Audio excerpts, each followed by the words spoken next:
Hola, yo soy Tania y este es tu podcast Pulso Científico. Yo soy Brandon y estaremos compartiendo conocimientos científicos de salud, debatimos ideas y aprendemos juntos. Yo soy Steffi y aquí la curiosidad se transforma en conocimiento. Yo soy Javier y este es un podcast del Doctorado en Investigación Multidisciplinaria en Salud y la Universidad de Guadalajara.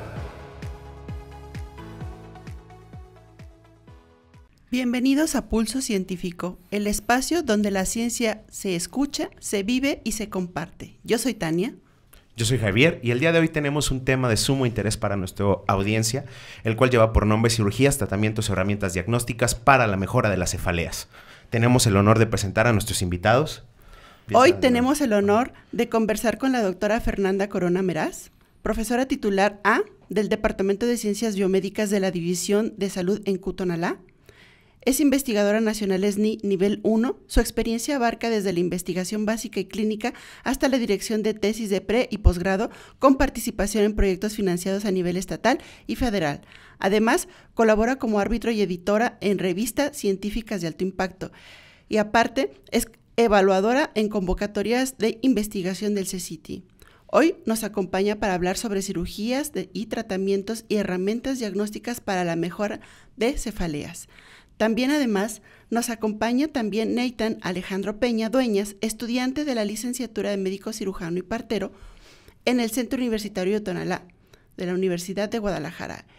Él es miembro del equipo de investigación de enfermedades inmunológicas y neuromoleculares del Departamento de Ciencias Biomédicas de la División de Salud en Cutonalá.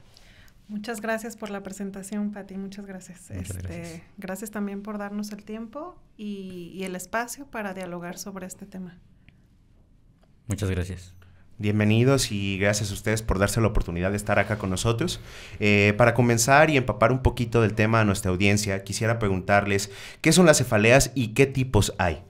Bueno, para empezar, pues, bueno, creo que todos se pueden dar una noción de que es una cefalea, ¿no? Es un dolor de cabeza generalmente, pues, localizado en la zona craneal y estos, pues, pueden variar entre la intensidad, la duración, exactamente dónde les duele y además pueden presentar diferentes características clínicas, que de hecho eso nos ayuda a clasificarlos, a identificarlos, a diagnosticarlos, ¿no? Las cefaleas, además, van a variar también en el origen, o sea, o el cómo se presentan. Por eso se clasifican en cefaleas primarias y secundarias. Las primarias, pues, son las cefaleas que no tienen un origen subyacente, o sea, que no se deben a otra cosa más que a sí mismas, ¿sí? Y las cefaleas secundarias son aquellas, que suceden como consecuencia de otro proceso. Por ejemplo, infecciones, tumoraciones, hemorragias, incluso algunos fármacos te pueden provocar cefaleas. Entonces, pues eso permite que se clasifiquen. Y para cerrar esa pregunta, Javi, las cefaleas primarias, que te digo que no tienen un origen, otro origen más que el sí mismo, estas, hay varios tipos. Por ejemplo, algunos las han oído, las han escuchado, son las migrañas, otras son las cefaleas en racimos o las cefaleas por tensión. Muy bien. Doctora, a mí me surge una pregunta. ¿Y cómo podemos diagnosticar una cefalea? Bueno, yo voy a responder esa pregunta. Nosotros para el diagnóstico seguimos la clasificación oficial del Estatuto Internacional para definir procesos migrañosos y de cefalea. Esta se llama ICD-3. Esta pues nos da criterios específicos para cada tipo de cefalea. Puedo empezar, por ejemplo, dando el ejemplo, valga la redundancia, de la migraña sin aura, que esta nos dice que tenemos que buscar al menos 5 ataques de dolor que duren entre 4 a 72 horas, que tengan características como un carácter pulsátil, que sean unilaterales y que empeoren a la actividad física. Además de que también los pacientes presentan náuseas y vómitos y fotofobia y fonofobia. También está, por ejemplo, la migraña con aura, que esta se diferencia porque el dolor precede de los síntomas neurológicos reversibles, como lo son principalmente los visuales y también hay unos sensoriales. Estos duran aproximadamente entre 5 y 60 segundos y luego aparece el dolor del episodio episodio del dolor de cabeza dentro de otros 60 segundos siguientes. También está entre las principales la cefalea tensional episódica, que esta es la más común, suele ser bilateral y es de tipo opresivo. Esta, pues, la intensidad es leve a moderada y no empeora con el esfuerzo. Esta puede durar a partir de media hora hasta 7 días y no suele dar como náuseas ni vómitos a comparación de las migrañas, pero sí puede dar algo de fotofobia o fonofobia, pero no puede dar ambas, solamente da una. Y la otra que mencionó la doctora, que es la cefalea en racimos, esta es la más rara, pero es la más severa de todas. Este es un dolor unilateral, generalmente alrededor del ojo, que puede durar entre 15 minutos a 3 horas y acompaña de síntomas como lagrimeo, congestión nasal o caída del párpado. Y esta siempre, pues, es del mismo lado del dolor y puede repetirse varias veces. Hay estudios que dicen que los pacientes presentan hasta 8 episodios al día. Wow. Sí, fíjense que aquí algo bien importante de considerar es, por ejemplo, es muy discapacitante las personas que tienen cefaleas y luego están estas cefaleas que son muy recurrentes, ¿no? Uh-huh. Que, o sea, hay personas que viven con dolor la mayor parte del mes. O sea, hay migrañas que se llaman crónicas, que son más de 15 veces al mes. Imagínense tener una vida pues, con dolor. Con dolor, ¿no? Luego están estas migrañas, lo mencionaba Nathan, que es con aura. Todos hemos escuchado hablar que es el aura, ¿no? A mí me quedan algunas dudas, sobre todo para nuestra audiencia. Sí nos gustaría que nos hablara de las auras. El aura son síntomas, por ejemplo, de sensibilidad. El paciente empieza a sentir hormigueo o entumecimiento en una parte del cuerpo. Y esto sucede antes de que se presente el dolor. Luego están los síntomas visuales, o sea, puede pasar los dos, varios o solo uno, solo un criterio. Los síntomas visuales es cuando el paciente ve lucecitas. De hecho, los pacientes luego identifican que les va a dar una migraña porque dicen, es que estoy viendo lucecitas. O, híjole, se me está entumiendo la mano. Otros empiezan a adaptar las palabras. Ah, claro. Sí, y otros empiezan a tener visión borrosa. O sea, son síntomas, podríamos decir, un poco premonitorios, ¿no? Uh-huh. Voy a hablar también desde mi experiencia, porque yo soy migrañosa. Uh-huh. Entonces, a mí es muy interesante. Yo sé que yo estudio eso, pero se me hace muy interesante el cómo nuestro cerebro interpreta el mundo que nos rodea. Porque esto cambia cuando yo, que soy migrañosa con aura, inmediatamente sé que me va a dar migraña porque empiezo a ver diferente. Uh-huh. Claro. O sea, no sé exactamente explicar un sentimiento, pero los síntomas, por ejemplo, yo empiezo a ver mi mano como diferente. Uh-huh. No como la veo ahorita, sino como si cambia la percepción visual. Así es, cambia completamente la percepción visual. Están los síntomas, por ejemplo, en las cefaleas puede o no presentarse fotofobia o fonofobia. Eso es que te incomoda mucho la luz o los ruidos. Entonces, generalmente estos pacientes, cuando van a tener un episodio de migrañoso, prefieren estar encerrados en la oscuridad porque realmente los estímulos sensoriales los lastima, ¿no? Entonces, aquí es importante hacer ese hincapié en que pues es que es bien discapacitante los que sufren cefaleas. ¿A quién no le ha dado un dolor de cabeza que dice, Dios, pásenme un paracetamol? A mí me surge aquí una inquietud. Yo conozco muchísimas personas que viven con cefalea y que incluso no tienen un diagnóstico. Y entonces ellas mismas o ellos mismos toman una pastilla. Aquí la pregunta es, ¿cuándo hay que acudir a un profesional de la salud? Y aquí abro la pregunta que tiene mi compañero. Pues más que nada, quisiera antes de pasar a esa pregunta, puntualizar esto que comentaba la doctora Fer sobre el aura, para que la audiencia lo tenga como un poquito más claro. Es como un aviso previo al dolor, ¿no? Sí, es como un aviso previo. El paciente sabe que le va a dar el dolor, sí. Puede variar en cuanto a la situación que él sienta, pero es un aviso a que va a tener el dolor. No todos pasan aura, Sí. Hay pacientes que no tienen. De hecho, Nathan lo mencionó, que por cierto, voy a hacer un paréntesis. Nathan, nuestro querido Nathan, es alumno de medicina. Lo notan un poco nervioso, pero es muy normal, oigan. crean, es una estrella en ascenso. Lo tenía que decir. Se tenía que decir y se dijo. Claro. Sí. Va fluyendo. Gracias. Bueno, te decía, sí. Si no todos cursan ahora, sí puede ser premonitorio, incluso el dolor de cabeza tiene que estar, generalmente empieza máximo 60 minutos después. Sí. La peor sí es bueno, no la peor porque no puedo hablar desde la percepción del dolor de cada persona, pero bueno, se considera que sí, la cefalea en racimos sí puede ser muy severa, ¿no? Y muy molesta. Entonces, aquí bien importante que no es lo mismo que te duela la cabeza y que con un analgésico o antiinflamatorio, vamos a decir, no sé, uno común que puedes conseguir hasta en la tienda de la esquina, se te quita ese dolor de cabeza y no pasa a mayores, ¿no? Claro. Es importante que si estos dolores de cabeza son continuos, exacto, si hay una frecuencia elevada, si hay demasiada molestia, si no se quita rápidamente con estos medicamentos, pues sí o sí hay que ir con un neurólogo, ¿no? Justo. El neurólogo es el único capacitado y con todo el conocimiento y con todas las herramientas de hacer un diagnóstico certero. Nosotros podemos sentarnos y platicar y se diagnostica con esto y esto, pero el neurólogo es quien tiene la última palabra, es bien importante. Pasa mucho, Pati, por cierto, déjame decirte que los pacientes, pues, viven con dolor y llegan a tomar N cantidad de medicamentos y de remedios caseros incluso, ¿eh? Y yo no estoy muy en contra de, no sé, hay remedios que no hacen daño, por ejemplo, ponerte paños fríos en la cabeza o en los ojos, eso suele aliviar mucho el dolor, por cierto, es un buen consejo, si lo quieren de una migrañosa. Claro.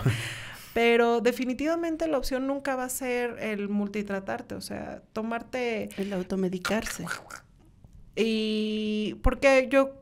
he conocido pacientes que pues dicen, no, pues es que yo me inyecto ketorolaco, me tomo paracetamol y aparte me tomo no sé qué. Dices, oye, todo eso para controlar el dolor, sí. Y es digno, justo, o sea, ¿puedes vivir así? No puedes vivir así. No. Tienes que ir con un neurólogo que te diagnostique y que te dé el tratamiento adecuado. Y, por ejemplo, entre los tratamientos hay un montón, ¿eh? Muchísimos. O sea, a ver, están los clásicos, analgésico y antiinflamatorio. Pero cuando estamos hablando de este tipo de cefaleas recurrentes, pues no va a ser el fármaco elegido, ¿no? Uh-huh. De hecho, el fármaco que más se usa son los triptanos. Claro. Es el de elección, es el específico para migrañas, pero no es el único. Actualmente hay una línea de tratamientos, se llaman tratamientos biológicos, porque se usan anticuerpos que van a estar dirigidos contra el péptido asociado al gen de la calcitonina, que es un marcador que se eleva mucho en migraña porque ayuda a la liberación de péptidos de inflamación. Doctora, ya usted va súper avanzada, pero a mí me surge una duda. ¿Qué son los triptanos? No, ahí voy. Espérame. Es que te estoy contando en general de todos los tratamientos. Claro. Hay triptanos, hay antiinflamatorios, analgésicos, luego están los tratamientos que se usan como profilaxis. Uh-huh. O sea, sí hay una línea de tratamientos para justamente como evitar la frecuencia o disminuir los episodios, ¿no? Están los betabloqueadores, lo dije mal, perdón, y no me lo vas a creer, los antidepresivos también son usados como profiláctico. Uh-huh. Ahora sí, Nathan, ¿le quieres contar qué es un triptano? Sí, claro, estos son medicamentos diseñados específicamente para tratar las crisis agudas de una migraña y a veces también para la cefalea en racimos. Estos lo que hacen, bueno, primero mencionar que no son analgésicos comunes, estos actúan directamente sobre el mecanismo que provoca la migraña. Su mecanismo de acción es, actúan como agonistas selectivos sobre los receptores de la serotonina, que es el 5-HT1B y 5-HT1D. Y nos provoca 3 cosas. Tenemos 3 efectos de este medicamento. El primero es la vasoconstricción de los vasos cerebrales que están dilatados. El segundo es inhibe la liberación de los péptidos inflamatorios, que ya lo había mencionado la doctora. Uh-huh. Y el tercero es que reduce la transmisión del dolor hacia el nervio trigémino, que pues participa en la fisiopatología de la migraña. Este sí es muy importante mencionar que está contraindicado para los pacientes que tienen alguna enfermedad cardiovascular o algún antecedente de infarto por el efecto vasoconstrictor, y pues este no se usa como tratamiento preventivo. Este solamente se usa para el momento de la crisis. Para el dolor agudo, cuando lo tienes. De ahí que lo que acaba de él mencionar, importantísimo. De eso radica que vayas con un médico especialista. No es comercial, pero muchos de los pretextos de los pacientes para no ir con un neurólogo es porque la consulta es carísima, ¿no? Pero bueno, aparte de tener muchos servicios de salud gratuitos, pues recordar que también tenemos los hospitales civiles, ¿no? Claro. Y en el hospital civil, de hecho, está un gran amigo y colaborador en el servicio de neurología, el doctor Ruiz, y ellos pues se encargan de hacer estos tipos de diagnósticos, ¿no? Y de dar el mejor tratamiento. O sea, cualquiera te puede decir, tómate un triptano, oye, pero... Sí, la gran preocupación de eso, de tomar medicamento que utiliza un amigo, y qué tal que yo tengo un antecedente de una angina de pecho, un infarto. Así es. No soy candidato a ese medicamento, pero sin embargo es de venta abierta al público, ¿no? No tiene Así restricción Entonces, de compra. Y cualquiera dice, no, pues me lo tomo. Me lo tomo y tomo. Además, en este tipo de enfermedades, cuando la cefalea es de manera recurrente, se tiene que hacer un abordaje mucho más complejo para saber cuál es el origen de la misma, ¿no? Claro. Porque luego el paciente acude a un médico general, sin desmeritar a ningún colega, pero tratan el dolor, pero no investigan la causa. Entonces, al final del día, el paciente va a seguir con el problema sin saber de dónde viene y sin tener el tratamiento, pues, más adecuado. Es por eso que referirlo al neurólogo sí sería como lo más idóneo, ¿no? Precisamente, es que así como lo mencionamos en un principio, puede ser una cefalea secundaria. ¿Secundaria qué? Oye, ¿qué tal si hay otra situación subyacente que no lo sabes? Hasta no hacerte un escrutinio clínico completo y estudio se puede saber. Y así es una cefalea primaria, entonces encontrar cuál sería el mejor tratamiento para ti, ¿no? Sí. Y de eso vamos a platicar hoy, ¿no? De que hay muchos tratamientos, pero hay que ver, primero, ir con el neurólogo. Eso es clave y generalmente no podemos culpar a nadie de no saber o de no tener los conocimientos o las herramientas. Todo eso nos puede pasar a cualquiera. Claro que sí. Pero pues confiar en los profesionales de la salud, ¿no? Sí. Confiemos en que están buscando solucionar los problemas y más esos problemas tan incómodos, tan dolorosos. Y sobre todo, doctora, porque yo creo que primero antes de hacer o pensar en un tratamiento para cefaleas, hay que, como usted bien dijo, hacer un escrutinio completo para descartar todas estas causas que preocupan mucho, como por ejemplo un tumor cerebral, una malformación arteriovenosa, una neuralgia trigeminal. Todas estas causas que tienen un tratamiento muy específico y que deben tener un tratamiento y abordaje y diagnóstico oportuno, deben de ir de la mano, por supuesto, de los profesionales de la salud. Y en nuestro país, ciertamente, tenemos institutos muy importantes a nivel mundial. Por ejemplo, el Instituto Nacional de Neurología tiene un área muy extensa de cefaleas en ese instituto. Son pues de los hospitales que más orgullo por todo nuestro país. Recibimos alumnos de toda Latinoamérica y extranjeros. Se vienen a formar en cefaleas, por ejemplo. Sí, de hecho sí estamos, sí contamos con muchos profesionales en México, en Guadalajara, sí, que saben perfectamente del tema y que están bien dedicados a claro. esto. Continuando con esta línea, en cuanto a los tratamientos, Neita nos hablaba un poquito de los triptanos y supongo que a mucho de nuestro público le llamó la atención lo que usted mencionaba sobre los antidepresivos, porque de repente pues pensamos por el nombre antidepresivos que solo cuando tengo depresión los voy a necesitar, pero la verdad es que tienen múltiples usos. Y pues ¿cómo es que funciona un antidepresivo, la migraña? Es que fíjate que si escuchaste, ya ves que dijo triptanos y que regulaban la serotonina. La serotonina, sí. Es un agonista de... Entonces, a ver, dejemos claro, la serotonina para la audiencia es un neurotransmisor. Entonces, los antidepresivos, ¿qué crees que regulan? Los neurotransmisores, ¿no? Entonces, ¿cómo funcionan los antidepresivos? A través de la regulación de estos. A ver, pero Javi, fíjate bien lo que te voy a decir. No se usa para tratar el dolor. Es preventivo, ¿no? Es preventivo. O sea, es para reducir la frecuencia, la intensidad y la duración de los ataques. Ok. Y déjame contarte, hay varios tipos de antidepresivos. Están los tricíclicos, como la amitriptilina. Como dijimos, esta también va a inhibir la recaptación de serotonina. Están los inhibidores selectivos de la recaptura de serotonina. Ahí entra la sertralina y la fluoxetina, famosos, por cierto. Luego están los que también inhiben la recaptura de la serotonina y la noradrenalina, y ahí entra el otro famoso que es la duloxetina. Bueno, ya vimos, regulan neurotransmisores, pero tampoco es como para, yo soy migrañoso, me voy a tomar mis antidepresivos. Aparte de ser feliz, no voy a tener migraña. Queridos, recordemos que todos los medicamentos pueden tener efectos secundarios, ¿eh? Claro. Te digo un efecto secundario de los antidepresivos.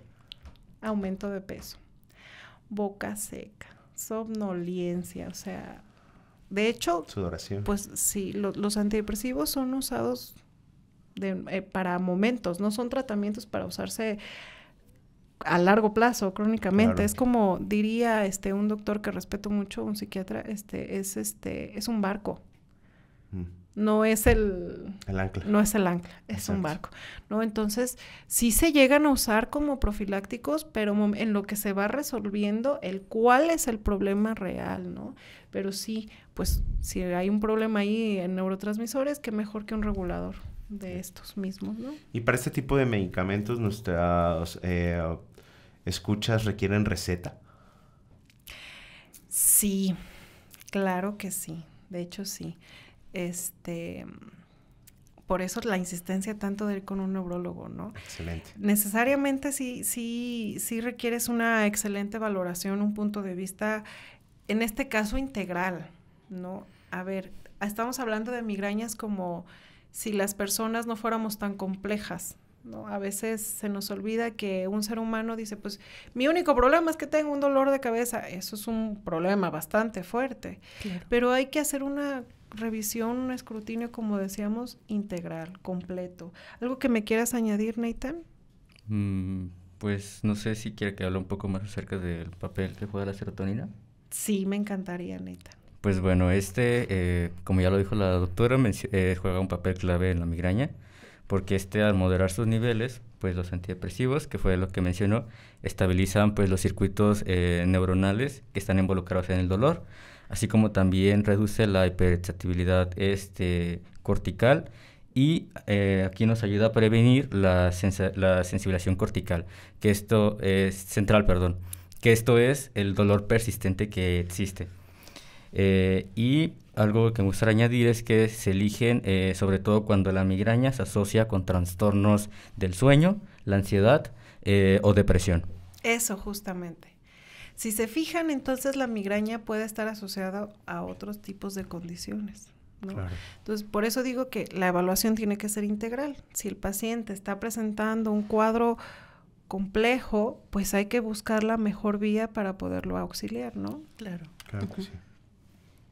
Bien, doctora, y me dejó pensando el manejo que es tan vasto y tan extenso.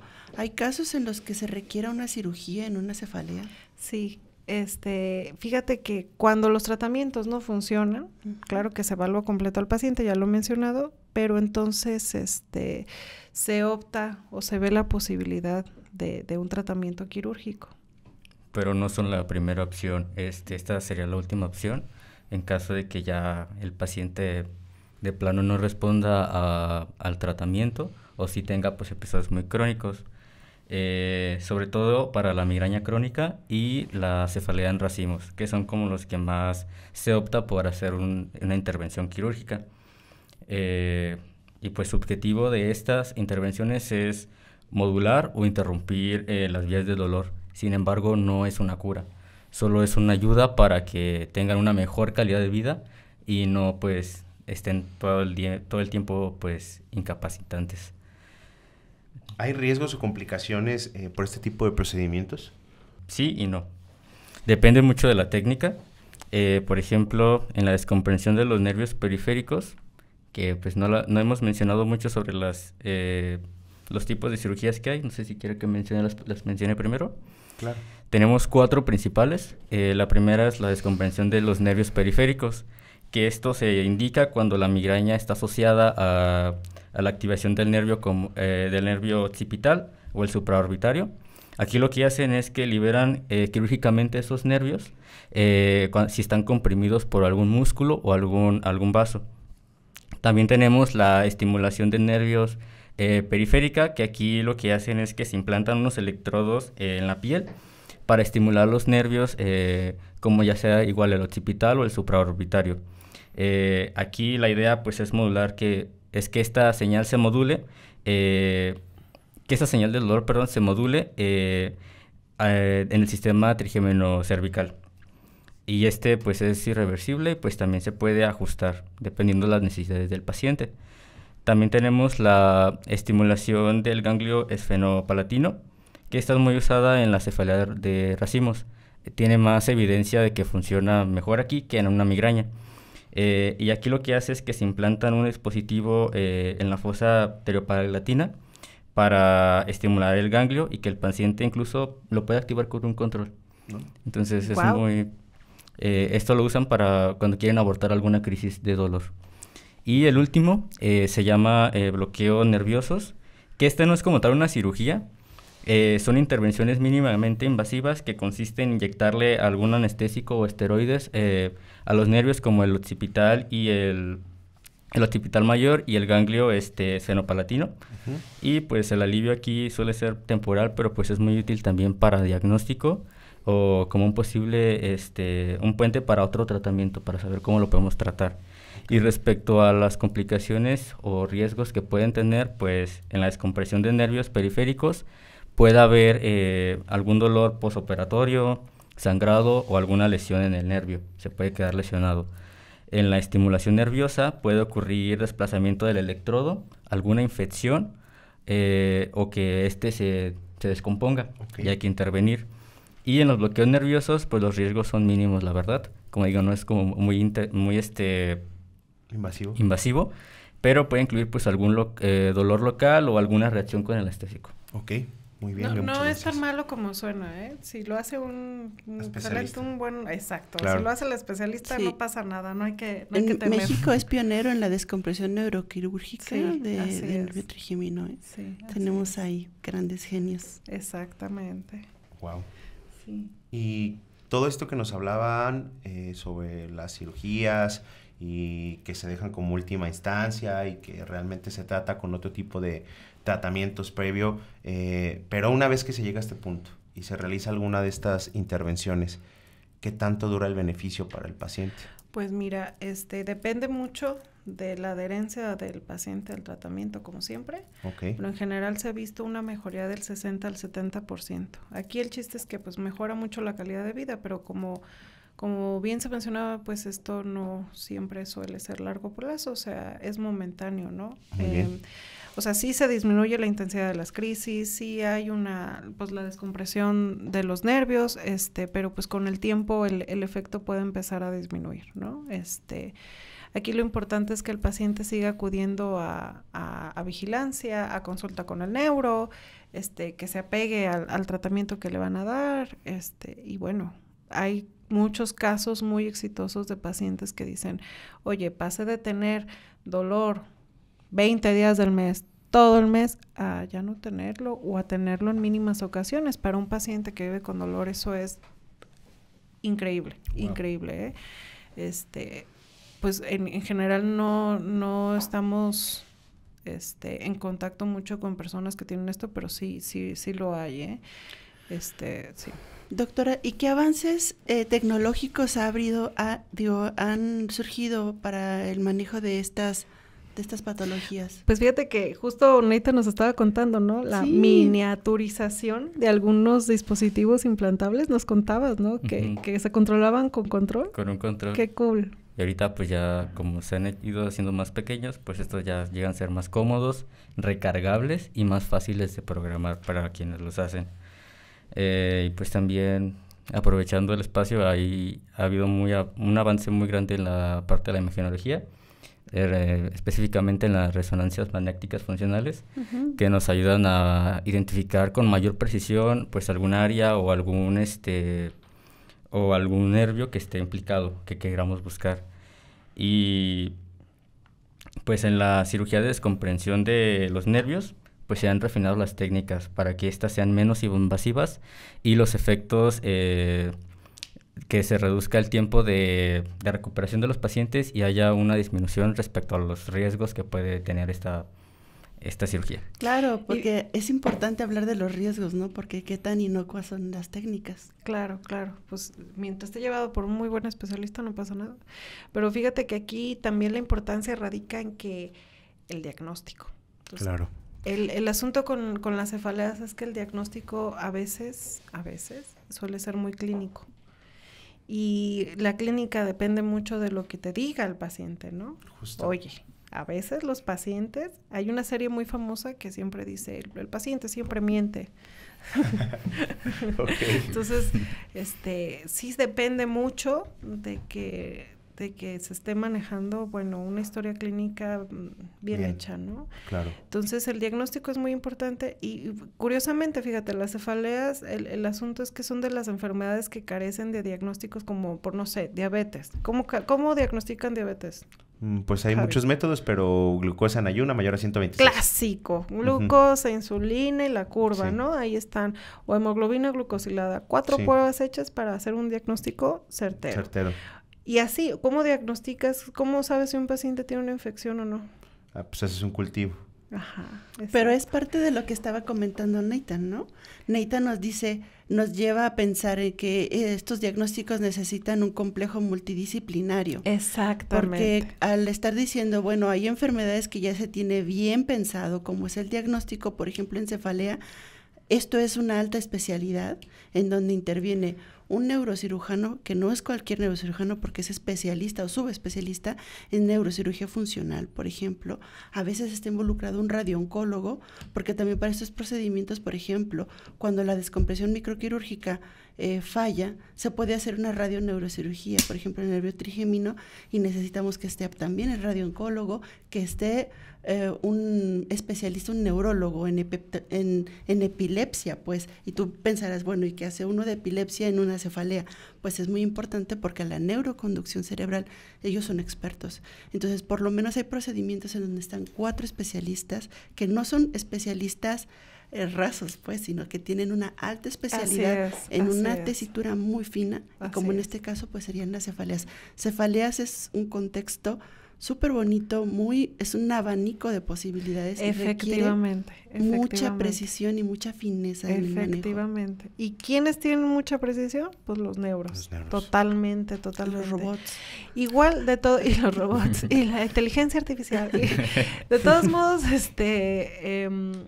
ahorita hay muchos avances también en cuanto a las cuestiones moleculares, en proteómica, en transcriptómica, en genómica, para poder encontrar, decíamos, pues una causa subyacente al principio, ¿no? Pero también encontrar cuáles son las vías que se están afectando, si es de inflamación, si es de nervios periféricos, ¿no? De encontrar el cómo para poderlo resolver.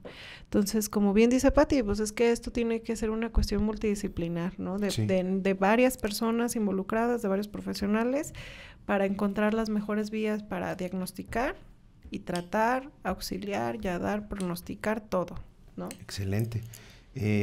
Antes de terminar con este capítulo, no sé si ustedes quisieran agregar o aportar algo más como conclusión final de este tema. O si tienen alguna página de internet o una liga donde puedan ellos nosotros dejamos la dirección y ellos puedan hacer algunas preguntas también. Bueno, primero, Nathan, te doy la palabra. No, adelante. Él dice que él no quiere cerrar esto. Okay. No, bueno, pues miren, si tienen alguna necesidad, alguna duda o algo, no duden en contactarnos.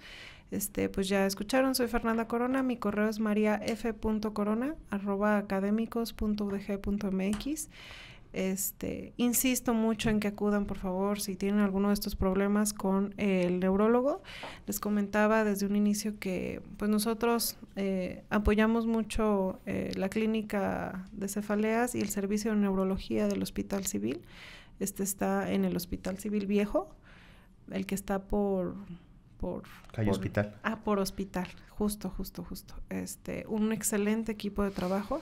Aprovecho, si puedo, mandar saludos también sí, claro, al doctor Omar y a la doctora Patti, que son, que están ahí también en el servicio. Excelentes profesionales de la salud, una gran calidad humana. No saben todas las personas que van a consulta por cefalea. Es increíble. Y cómo la mayoría de estas personas, y este es el problema mayor, ya llegan multitratadas. O sea, llegan con una multifarmacia abrumadora. Porque claro, el asunto es que cuando no hay difusión de información, pues la gente no sabe a dónde ir, con quién ir, qué preguntar, qué decir. Y de hecho hay personas que no saben que no es normal. Que les duela así. Sí, de verdad, sí. Y hay de todo, incluso hay, también hay cefaleas asociadas a la menstruación. O sea, sí, hay muchas cosas o asociadas a cambios hormonales. O sea, claro, pero es algo que, bueno, en primer lugar no es normal vivir con dolor. No es buena idea que se automediquen. Eso, ni en migrañas ni en ninguna cosa es buena idea. La automedicación no es buena idea. Tomar mucho medicamento, generalmente piensan en su hígado, en su riñón, esto les toma trabajo. En su corazón, ya quedamos. En su corazón, en su cocora.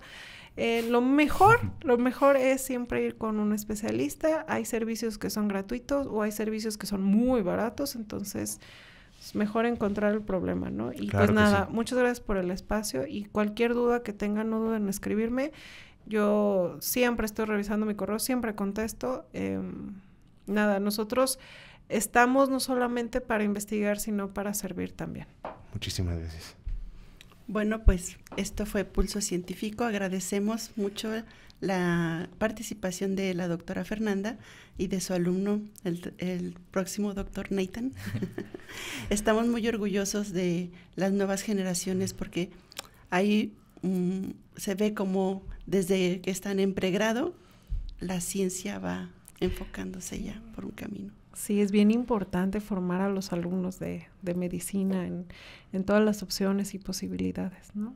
Sí. Algún día Nathan, así chiquito como ahorita lo ven chiquito, pero el día de mañana va a ser su neurólogo de confianza. Claro, claro. Muchas felicidades y muchas gracias por venir con nosotros a este espacio. ¿Sí? Gracias. Nos vemos en el próximo capítulo. Yo fui Javier y hasta luego. Hasta luego. Bye. Muchas gracias a todas y todos por escucharnos. Si te gustó, compártelo. Te esperamos en el próximo episodio. Esto fue Pulso Científico.